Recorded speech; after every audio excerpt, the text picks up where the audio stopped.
Hey guys, Luna here, and we're with a game called Hiveswap Friendsim, which this is a similar game to what I have been playing previously with what is called the Hiveswap Act 1. So this is a game that was made second in the series of games that I made, which give me a second to adjust the volume now that I actually have you here. Just about 50%. I think that's probably good. I'm sure I can adjust things, but yeah.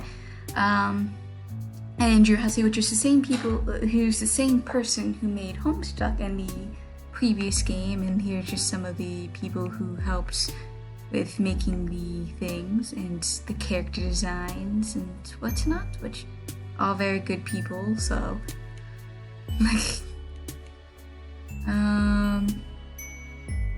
Trollkind cannot gain anything without first giving something in return. To obtain something that equal value must be lost. That is alchemy's first law of equivalent exchange. In those days, we really believed that to be the world's one and only truth. So, anyways, let's get into it, shall we? And yes, I have all of the volumes, except for potentially like number 19, so it's gonna take some time, but we're gonna start with volume 1. You just crash-landed on a planet called Ardata and staggered from the smoldering wreckage of your ship. You are now completely alone in a strange world, desperate for information of provisions and possibly a bit of medical attention, but most of all, you are desperate for friendship. Won't someone on this godforsaken rock be your buddy? Any weirdo will do, you're not that picky. Hang on, what's his name now? Someone is approaching. Ardata Camia or Demon Exio. Let's do, as you do know from Blood. Blood is very important to the troll system, and I'm gonna try Ardata Camia. Yes, someone is approaching, a strange gray-skinned alien clad in blue. Perhaps they will make for a good friend. Dear God. Just what are you supposed to be? Stammering reply eventually conveys that you are a lost traveler who is hungry and probably in need of medical treatment. You're also really lonely and wouldn't mind making a friend right about now. Oh my. How funny is it? How very droll you. You want to be my friends? It's too much. This thing at my doorstep, wishing to be in any capacity. This hilarity somehow escapes my ability to maniacal laughter. How rare! I apologize for your presumptuous request. You hang your head, turn around, and begin to walk away. And just what the fuck do you think you're doing? Who invited you to leave? You stop in your tracks obediently and turn to face her again. Your possibly broken ribs are throbbing in pain, but this does not strike you as the right moment to exhibit weakness. It dawns on me that we may have gone off on the wrong sauropod. Where are my manners? Ghastly behavior on my part. After all, it isn't your fault that you seem to be some sort of hideous freak, is it? When such a tragic creature cannot be held responsible for such a devastating competence. I would weep for you, really, except that crying out of 3 eyes at once gets a bit messy. So instead I'll think I'll be saving my tears for someone less offensively worthless. You aren't sure if she's inviting you inside, or if she just got you to stay a little longer so she could just assault you some more. You try to remain stoic while your confrontational friend decides what to do with you. Unfortunately, you sniffle slightly. Oh my, oh dear, you're sad. So amusing to me, mildly endearing even. Perhaps I'll decide later if it's endearing once I'll have more information. It's entirely possible that I will retroactively decide it's disgusting. But for now, try to put yourself at ease. You completely put up with you on, not even one more sniffle. Do you understand? You nod while practicing exemplary control over your nose. You have gotten yourself so agitated, I wonder why. Nothing to worry about from me. Of course I will be your friend. Unconditionally, I mean. There is a chance the designation will be formalized if you behave in ways that I approve of starting now. Let's call it the friendship in progress, agreed? Your heart swells. This is what you've been waiting for. New friend. Oh gosh, all you have to do now is try not to fuck up anything at all. Possibly for many hours. Come into my hive. This way, after me. You look like you could use nourishment. I don't know what it is that whatever you are eats generally, but it doesn't matter. You'll eat whatever it is if I tell you to. How does that sound? How does it sound? Sounds fine, I guess. Get out the fuck out of my face and never come back. Rejection. Oh, okay.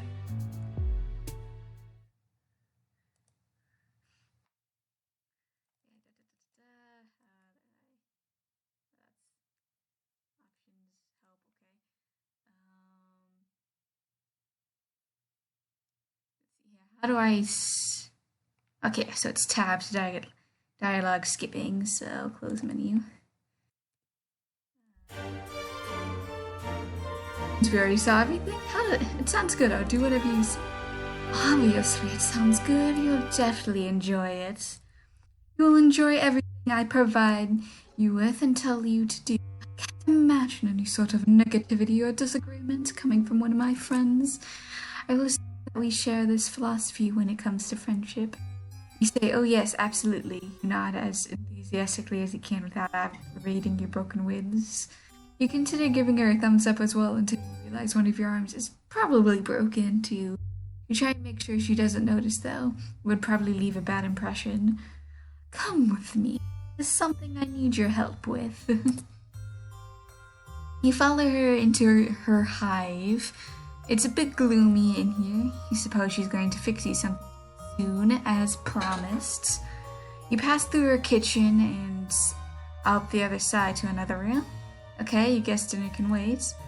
This way. Try not to let any of your broken limbs slow you down. A good friend wouldn't let such shriveling physical ailments cause me any inconvenience. Oh, so you guess she does know you're injured? Fair enough. You hobble a little faster, through another door into a much darker room, and now down a flight of stairs. It's hard to see. There are torches along the wall ahead. A monstrous noise rumbles below.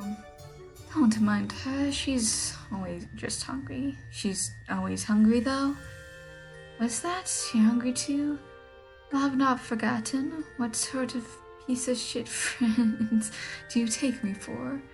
You didn't remind her that you're hungry. You thought, though, can she read your mind? You hope not. That's gonna make this friendship in progress a bit awkward. Here we are. This is where it will be most useful to me as a friend. You look around. With a sense of relief, you see no sign of whatever hungry thing was grumbling down here. You're less relieved to see several other kids trapped in cages of various shape and sizes. One of them makes eye contact with you. The boy is the same kind of alien as her, horns and all. He has a dark red symbol on his shirt. His expression seems to plead with you. He struggles to say, help. Your new friend looks uneasy and twitches her finger. Help. Oh, he says. Help. Helpo, by which I mean hello, of course. Looks like you're the new friend of the great and beautiful Ardata. She's my savior, my reason for being. I am nothing without her. I'll hollow myself out and let her make a nest inside me, if she permits. You turn away from this boy. You don't want to hear anything he has to say ever again. Don't mind him. He's always regarded himself as a comedian. Come over here. This is what I'll need your help with if you're going to have any value to me as a friend. You're led to a dark corner of this, well, you're going to call it, like you see it, this dungeon.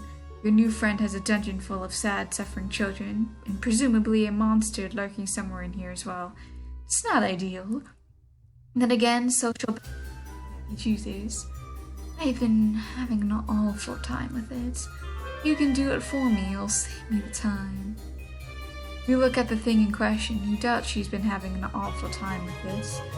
You doubt this because it's still in the box, looking completely untouched and brought down here.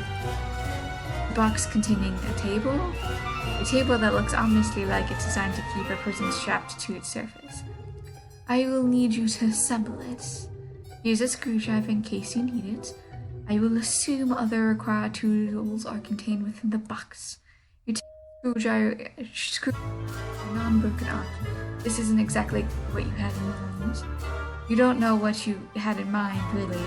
More meal, friendly banter, perhaps a sling for your arm and a medial balm for your ribs. Still, you open the box without protest. Hold on, before you start, this will make excellent contents. My fans will appreciate this. She sets a video recording device on a tripod, points at you. A video feed comes to life on several monitors just behind you. You see in one corner of your screen an unflattering angle of your torso hunched over the furniture box. Other rectangle shots of the other kids in cages around the rooms. You suppose cameras are pointing at them too. You had no idea this friendship came with a perk of instant stardom. Now you may begin. She's suddenly sitting up in a comfortable-looking chair facing you and holding a chalice switching on some viscous liquid it contains. You all have all the parts spread out on the floor, organized according to their labels in the instructions. You try to remember the last time you assembled something like this. You don't recall enjoying it. To be perfectly honest, this doesn't look like it will be fun at all. She frowns conspicuously. Oh, how sad for you.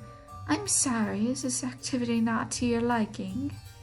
You assure her vigorously that no, it actually looks amazing. You love shit like this, it's what you were born for, you say as you swish the screwdriver around demonstrating your plainly advocated skill with the tool. Forget the thing you just thought. Completely arbitrary and wrong thoughts pop into your head all the time. Means nothing, you swear. Yes, I hear that a lot. Continue. You open the little bag full of screws. Jesus, there are like screws to this thing. Where could most of these screws possibly even go? Judging from the picture, the table doesn't really seem that complicated. You look at your screwdriver and study the screws. Every single one of them requires an alien wrench. Does this thing even come with an alien wrench? The instructions seem to suggest it does. You look around, but you don't see one. Did you open the bag too forcefully? Did the alien wrench go bouncing off into the dark dungeon crevice nearby? Maybe you lost some of the screws too, damn it. You begin to sweat and look around nervously. You check underneath one of the parts. No, it's not there. You grip the screwdriver a little tighter. You wonder what to do next. Just do your best assembling the table. This is what friends are for.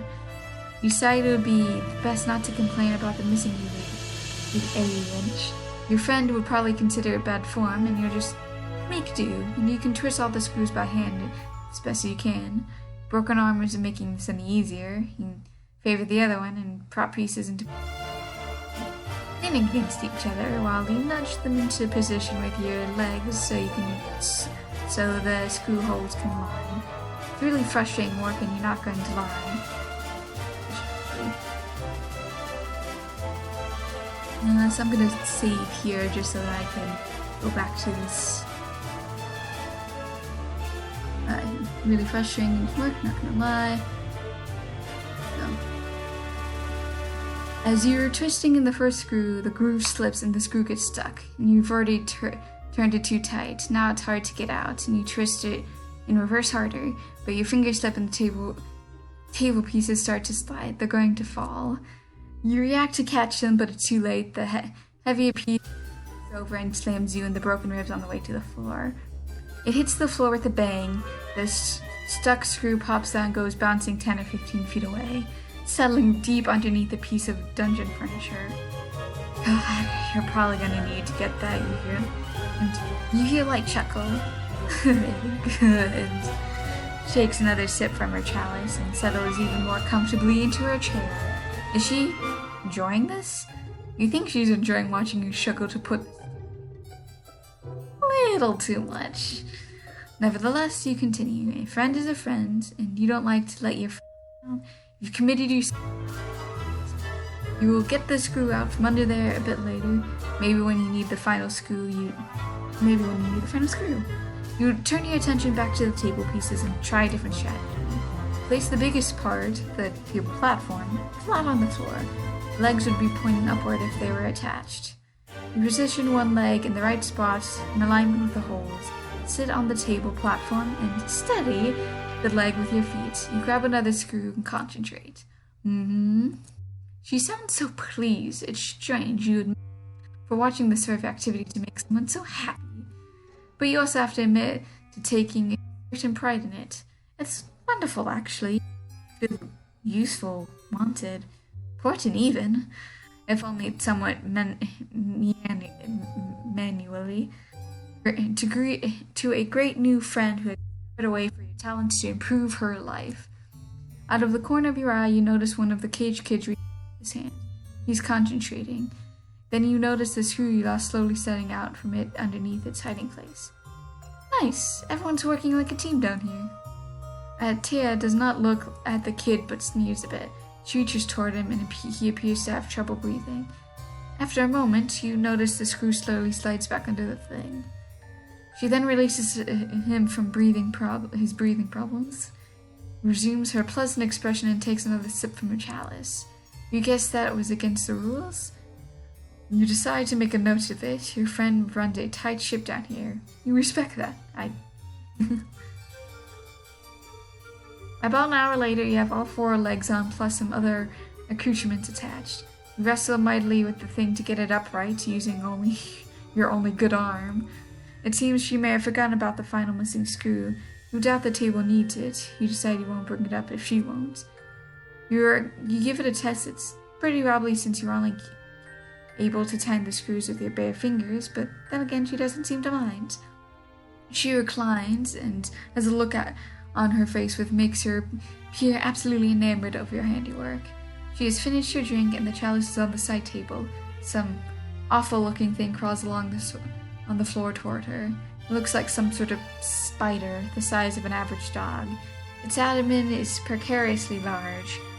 Actually, you think it's a huge tick? That's what it looks like. It settles on front of her, and she puts her legs on top of it and crosses them.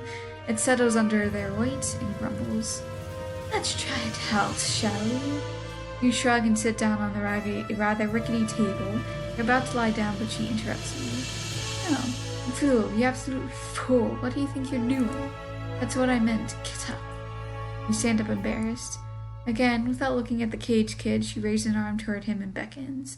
She stares blankly, which apparently wasn't locked. He shuffles vacantly over to your table and lies down on its surface. And she looks at you expectantly. You aren't sure what to do.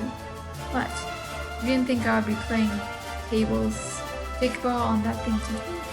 You aren't sure what table stickball is. Oh, you really are pretty simple, aren't you? It's like a miniature version of arena stickball played on the table. Got it? Don't wait not. Now go get it, You shackle the kid's arms and legs to the table. That seems to be the right thing to do since the thing comes fitted with shackles. She gets up and lifts her huge tick-like pack. It makes more grumpy noises. She plots the enormous thing right down on the kid's chest. Rendered unable to protest. Tix bites the boy's neck and begins to feed. She smiles and pats the swelling abdomen. Dark rust-colored blood dribbles from the place where it has attached to the boy's neck. Moments go by. While she looks gratified by the process, proud almost, then she looks at you expectantly. Well, you don't know what she means. Final screw. Aren't you going to retrieve it and screw it into wherever it needs to go? The job isn't done. I don't keep the company of many individuals who leave things unfinished, you know. Of course, what do you think? You should have known your friend that go unnoticed. Actually, you feel like an idiot for thinking it would. You stoop very low to the ground on your knees, placing your cheek just above the floor. You peer under the large edifice. It's dark in there and goes back a ways. Lots of room for that darn little screw to roll. Take a few pitiful swipes at with your good arm, but then come up empty. Must be farther back. You think you can see it? Yeah, that must be it. Just a little further. You have an idea? Tool would be helpful. Guess the screwdriver will come and have to hand it wrong. How did she know? Your new friend must be very wise. You think you're liking her more every minute. You get the screwdriver and feel around with it. Yes, you got it. You think. You carefully scrape it closer to yourself and pick it up. You then go back to the table and find one main hose and unscrew. You slide under the table as a would with the car. There it is. The table is creaking and wobbling quite a bit now. The tick is really getting thinner, it seems. All the loose screws in the table would have added up to a lot of give and leeway in the overall stability of the furnishing. Maybe the final screw will help. Anatea has returned to the setup with the monitors. She's adjusting some settings on the feed, controlling the zoom of the camera, and typing some remarks into a chat window. This is very good material today. It's not often that I can provide content of this caliber to my subscribers. Go on, complete your project. This will be very good. You still think it's weird that she likes watching you put furniture together so much, but you're not one to judge friends. Sounds like a great way to lose friends, honestly. You screw in the final screw, but the struts on the table are causing the holes to misalign. This won't be easy. The huge chick shifts its grotesque body above you, causing the table to creak loudly. You nervously sigh it halfway up from under the table to check it out. Then a loud pop, then a sound of scraping metal. 6 or 7 screws shoot out the desk like rivets in sinking submarine. What a piece of shit this thing really is. Think it a little too late. You really needed that alien wrench. Awful legs lay dramatically out from underneath it at once, like a baby deer on ice. The table platform comes crushing down on your lower torso, breaking your pelvis. You bellow in pain and flail to pull yourself out. You forget that you're still holding the screwdriver. In desperate frame, you plunge the screwdriver into the flat island of the tick, which begins blood with great force, spraying your entire upper body and face. The beast starts slashing wildly and screaming. You can't see your new friend due to the blood in your eyes, but you can't imagine she's thrilled about what's going on in here. Your annihilated pelvis is imperfect. You have to get your miserable torso out from under the table. You have an idea. With a broken arm, you start slapping the big ass of the screaming tick while yelling yeehaw. You clutch the screwdriver handle with the other hand. Blood gushing monster starts kicking and rearing, then blasts off across the dungeon floor like a pig at a rodeo. You hold on for dear life, still blind, but your plan works. You've been pulled out from under the tomb you've spent the last hour constructing for yourself. Your pelvis is in ruins, but at least you're free now, riding like the winds. As the blood-spewing tick goes tearing around the room, crashing into stuff, you hear a boy crying. You guess Tea has become distracted enough by your foolish display to cease your paralyzing method on him. Maybe distracting is the wrong word. Maybe she's disappointed by your foolishness. Oh god, you might be blowing it right now. The tick swerves suddenly and starts running up the stairs. Your brittle pelvis feels like every step of the way out. It careens through the rest of the hive, crashes through the front door, and comes to a halt. You captivated finally over its backside and sail 50 yards through the air. Land under your hat, wiping blood from your eyes. Okay, that was embarrassing, but everyone makes mistakes, right? You can still say this friendship. You know you can. You turn back to look at her hive. Andrea is standing in her doorway with a furious look on her face. She's flipping you off. You will not be my friends. Rejection.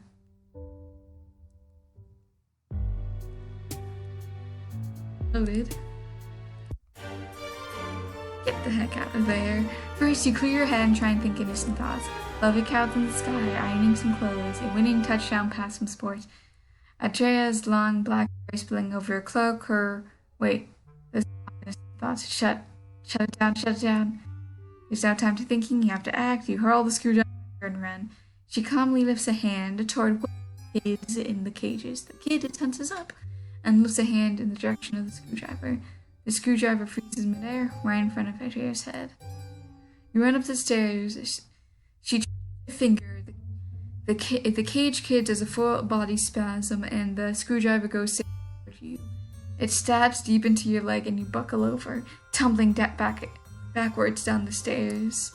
You're a crumpled heap at the bottom of the stairs, bleeding, and you think your arm is broken in 2 places now. That didn't seem very friendly to me. Luckily for you, I'm very determined to make relationships work, even ones with people who fleece simple furniture assembly projects. She stands over you. You attempt to pull the screwdriver out of your leg, but your entire body locks up. You can't move. She holds an outstretched hand above you. You shouldn't try to move yet, and you certainly shouldn't try to pull out that screwdriver. You'll get blood everywhere. To my 3 little eyes under the prison, me that only one of us should attempt walking up these stairs. If you're relieved, perhaps she has some alien means of levitating you up the stairs. Wait, no. Your body is tensing up again. It's moving without your permission. You get to your feet without taking the screwdriver out. Ow, that hurts. What is she making you? Wait, what? She can't be. You pick up both of your arms and all your strength and picking her up entirely. Pain from your arm is excruciating. Arms with broken bones are not meant for heavy lifting. The additional weight on your wounded leg isn't great either. You hold her up as a groom would hold a bride. She wraps her arms around your neck to hang on to you in what strikes you as an overly familiar manner. She looks at you directly and grins. This is better. Now onward and upward, new friends. Your legs begin to operate without consent. They wobble and struggle under the weight. The wound throbs. You lumber back up the... Take her back to the kitchen and set her down in a chair seated at the table. You didn't think I'd forget about dinner time, did you? Let's put your unfriendly behavior behind us. It's a good thing that I'm benevolent enough to overlook disgusting acts of betrayal. You may have noticed I keep several friends in my hive, who I have similarly forgiven. Consider this transgression blood beneath the arbiter. You exhale. Now that you mention it, yes, you are hungry. Maybe a warm meal will lift your spirits and get this heretofore turbulent friendship back on track. Maybe you'll even get your chance to pull the screwdriver out of your leg. You pull out a tran, your legs lock up, and then you stand again. Apparently this was not the right thing to do. Oh, but why are you sitting? There's cooking to be done. You stagger maniacally over the fridge and open it. You pull out a large hawk of some sort of alien mystery meat and put it on the counter. With your broken arm, you reach anguish for a big dangling meat cleaver. You chop the hawk, wincing with each swing of the cleaver. You place the sliced meat in a frying pan, sear it lightly, and serve it on a plate just the way your new friend. You didn't know that's the way she likes it, but you surmise this is the way she prefers it in a piece of meat, since technically she's the one doing the cooking. You put it on a table in front of her, along with a fork and knife beside it. The monsters relax, and apparently you're allowed to control your own body again. She does nothing except look at you with a pleased expression. You eye the meat in front of her, then the meat on the counter, and the chair on the other side of the table. What should you do? Prepare a plate for yourself? Is that what she wants you to do? Well, it looks like you're confused. Is it obvious what you do next of your own volition? A good friend would know what to do. I don't think a good friend would take nearly as long to decide what the right thing to do is. Actually, seems to me a very rude friend would be hesitate as long as you are hesitating. Or perhaps some not the friend at all. You begin to sweat again. You clearly don't have much time to make up your mind. You wait for a few seconds longer. You'll probably be guilty of being a bad friend, maybe even a dreadful one. That's not the type of person you like to think you are. What will you do? I guess the only option is to... Right? Feels like the only obvious thing to do. She is looking at you quite expectantly. You reach for a fork with your good arm and go for the knife with your other. Ow! You can't do it. The arm is much less serviceable when the muscles are not being forced via psychic override to disregard the pain response. Nevertheless, she looks at you patiently and smiles. That's nice of her, you think? Not to be mad about it. You feel like you're growing closer to your new friend by the minute. Put the fork down, pick up the knife with your good arm, cut the meat into several pieces with a careful sawing motion. Put the knife down and pick up the fork and stab a piece, and you put it close to her mouth. She seems pleased. Very good. Nice technique. Well-sized morsels, too. She chews the meat with excellent form. She has very good table manners, you think? When she finishes the pieces, you slice off some more and continue. Meat looks very good. Your mouth is watering, but she doesn't offer any. Oh well. When it's the right time for you to eat too, you're sure she will let you know.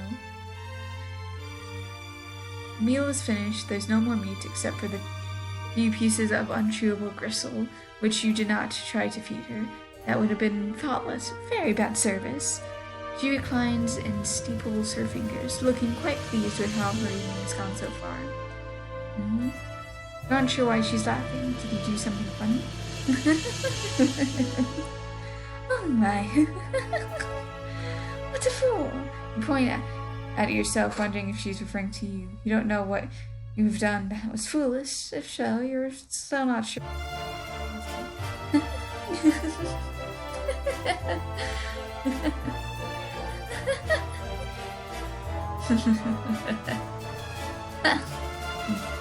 She pauses her laughter for a minute or two, then slowly begins to frown. A faint blue tear rolls down her cheek from her bottom eye. The truth is, I don't even know why I'm laughing. This isn't very funny. What's happening here? It was a good dinner. You did a good job, whoever you are. She puts her face in both of her hands and sobs quietly. You have no idea what to do about this. You stand there, still holding the fork, feeling a bit useless. There is a lot of pressure, you know? Being so respected and admired for your high status in this world. I didn't ask for this, to be superior to so many.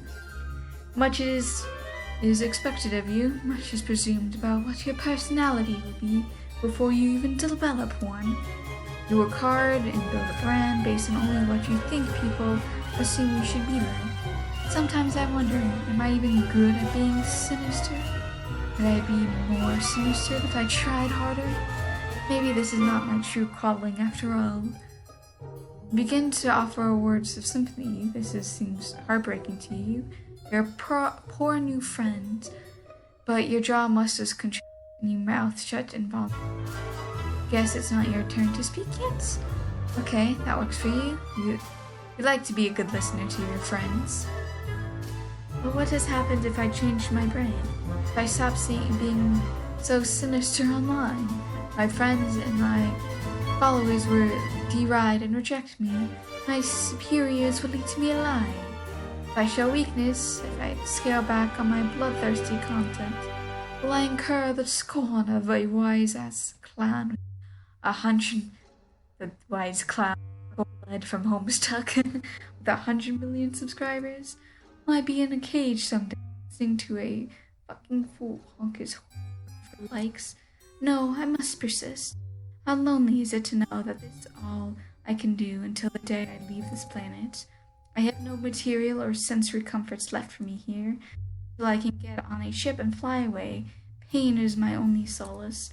Your hand holding the fork grips it tighter. You're horrified to realize what is in for the process.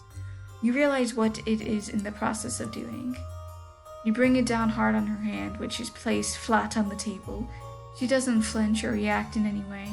3 trails of cerulean blood flow from the teens where they pierce her skin.